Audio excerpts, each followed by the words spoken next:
ನಮಸ್ಕಾರ ಸ್ನೇಹಿತರೆ, ಇವತ್ತು ನಾನು ಇನ್ನೊಂದು ಕತೆ ಮೂಲಕ ನಿಮ್ಮ ಮುಂದೆ ಬರ್ತಾ ಇದ್ದೀನಿ. ಕಥೆಯ ಹೆಸರು ಕುಬೇರನಿಗೆ ಪಾಠ ಕಲಿಸಿದ ಗಣೇಶ. ಸ್ನೇಹಿತರೆ, ನಿಮಗೆಲ್ಲ ಗೊತ್ತಿರೋ ಹಾಗೆ ದುಡ್ಡಿನ ಅಧಿಪತಿ ಕುಬೇರ. ಕುಬೇರನಿಗೆ ಸ್ಥಾನ ಬರೋದಕ್ಕೆ ಹೇಗೆ ಅಂತ ತುಂಬ ಜನಕ್ಕೆ ಗೊತ್ತಿಲ್ಲ. ಅದನ್ನು ಫಸ್ಟ್ ತಿಳ್ಕೊಳ್ಳೋಣ ಬನ್ನಿ. ಹೋದ ಜನ್ಮದಲ್ಲಿ ಕುಬೇರ ಗುಣನಿಧಿ ಅಂತ ಒಬ್ಬ ಕಳ್ಳನಾಗಿರ್ತಾನೆ. ಅವರು ಒಂದು ಸರಿ ಕಳ್ತನ ಮಾಡಬೇಕು ಅಂತ ಅಂದ್ಬಿಟ್ಟು ಒಂದು ದೇವಸ್ಥಾನದೊಳಗೆ ಹೋಗ್ತಾರೆ. ಅಲ್ಲಿ ತುಂಬ ಕತ್ತಲಿದ್ದ ಕಾರಣ ದೀಪ ಹಚ್ಚಬೇಕು ಅಂತ ಮುಂದಾಗ್ತಾರೆ. ಆದರೆ ಎಷ್ಟು ಸರಿ ದೀಪ ಹಚ್ಚಿದ್ರೂ ಕೂಡ ದೀಪ ಹತ್ಕೊಳೋದೇ ಇಲ್ಲ, ಬರೀ ಆರಾರು ಹೋಗ್ತಾ ಇರ್ತದೆ. ಆದರೂ ಪ್ರಯತ್ನ ಬಿಡದೆ ಹಚ್ತಾನೆ ಇರ್ತಾರೆ. ಇವನ ನಿಷ್ಠೆ ಮತ್ತು ಸತತ ಪರಿಶ್ರಮ ನೋಡಿ ಈಶ್ವರ ಅಲ್ಲೇ ಪ್ರತ್ಯಕ್ಷನಾಗ್ತಾನೆ. ಹಾಗೂ ಅವನಿಗೊಂದು ವರ ಕೂಡ ಕೊಡ್ತಾನೆ. ಈಶ್ವರ ಈ ಗುಣನಿಧಿಗೆ ಸಕಲ ಸಂಪತ್ತಿಗೆ ನೀನೇ ಒಡೆಯನಾಗು ಅಂತ ಹೇಳ್ತಾನೆ. ಈಶ್ವರನಿಗೆ ದೀಪ ಹಚ್ಚಿದ ಕಾರಣ ಈ ಗುಣನಿಧಿ ಮುಂದಿನ ಜನ್ಮದಲ್ಲಿ ಋಶ್ರವನಾಗಿ ಜನಿಸ್ತಾನೆ. ಋಶ್ರವನ ಮತ್ತೊಂದು ಹೆಸರೇ ಕುಬೇರ. ಕುಬೇರ ಕೈಲಾಸದಲ್ಲಿ ವಾಸವಾಗಿರ್ತಾನೆ. ಅವನ ಸ್ಥಳಕ್ಕೆ ಅವನು ಅಲಕಾಪುರ ಅಂತ ಹೆಸರಿಕೊಂಡಿರ್ತಾನೆ. ಹುಟ್ಟಿನಿಂದಲೇ ಶ್ರೀಮಂತನಾಗಿದ್ದ ಕಾರಣ ಕುಬೇರನಿಗೆ ಸ್ವಲ್ಪ ಅಹಂಕಾರ ಹೆಚ್ಚಾಗಿರುತ್ತೆ. ಈ ಅಹಂಕಾರದಿಂದ ಅವನು ತನ್ನ ಶ್ರೀಮಂತಿಕೆಯನ್ನು ಎಲ್ಲರಿಗೂ ತೋರಿಸ್ಬೇಕು ಅಂತಂದ್ಬಿಟ್ಟು ಎಲ್ಲ ದೇವತೆಗಳನ್ನು ಕರೆಸಿ ಊಟ ಮಾಡಿಸೋದು, ಅವರಿಗೆ ಆಹ್ವಾನ ಕೊಡ್ತಾ ಇರ್ತಾನೆ, ನಮ್ಮನೆ ಬನ್ನಿ ಬನ್ನಿ ಬನ್ನಿ ಅಂತಂದ್ಬಿಟ್ಟು. ಹೀಗಿದ್ದಾಗ ತನ್ನ ಆರಾಧ್ಯ ದೇವನಾದಂತಹ ಪರಶಿವನನ್ನು ಕೂಡ ಆಹ್ವಾನ ಮಾಡ್ತಾನೆ. ಆಗ ಈಶ್ವರ ಬರಲಿಕ್ಕೆ ನಿರಾಕರಿಸ್ತಾನೆ.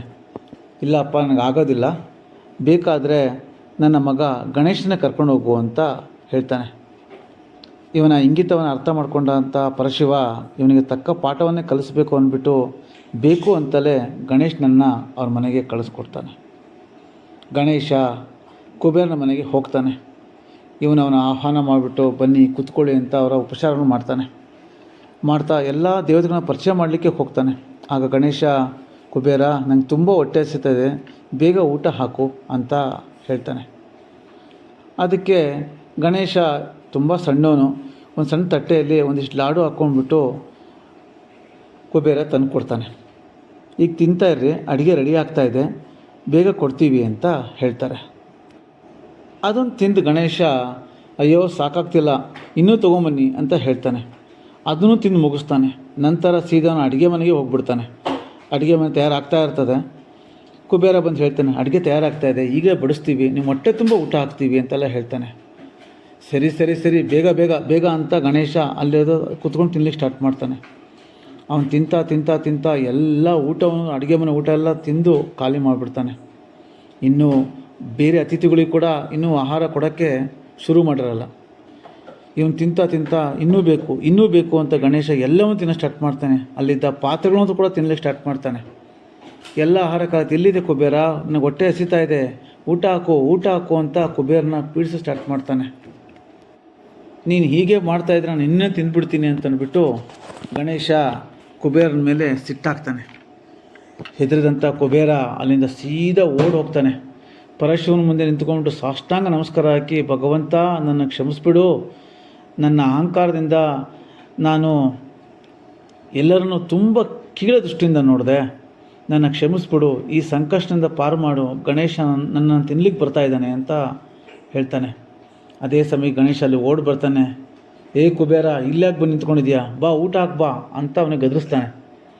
ಆಗ ಶಿವ ಗಣೇಶನ ಕಡೆ ನೋಡಿಬಿಟ್ಟು, ಗಣೇಶ, ಅಮ್ಮ ನಿನಗೋಸ್ಕರ ಮೋದಕವನ್ನು ತಯಾರು ಮಾಡ್ತಾ ಹೇಳಪ್ಪ, ಅದನ್ನು ಹೋಗಿ ತಿನ್ನೋಗು ಅಂತ ಹೇಳ್ತಾನೆ. ಮೋದಕನ ಅಂತ ಗಣೇಶ ಬಾಯಿ ಬಿಟ್ಬಿಟ್ಟು ಹೋಗ್ತೀನಿ ಅಂತ ಅಲ್ಲಿಂದ ಹೊರಟು ಬಿಡ್ತಾನೆ. ಈ ರೀತಿ ಈಶ್ವರ ಕುಬೇರನ ಅಹಂಕಾರವನ್ನು ಅಳಿಸ್ತಾರೆ. ಕೇಳ್ದಲ್ಲ ಗೆಳೆಯರೆ, ನಮ್ಮ ಗಣೇಶ ಹೇಗೆ ಕುಬೇರನ ಗರ್ವವನ್ನು ಮುರಿತ ಅಂತಂದ್ಬಿಟ್ಟು. ಹಾಗೂ ಗೆಳೆಯರೆ, ನಿಮಗೆಲ್ಲರೂ ಕೂಡ ನಾಳೆ ಬರುವ ಗೌರಿ ಗಣೇಶ ಹಬ್ಬದ ಶುಭಾಶಯಗಳು.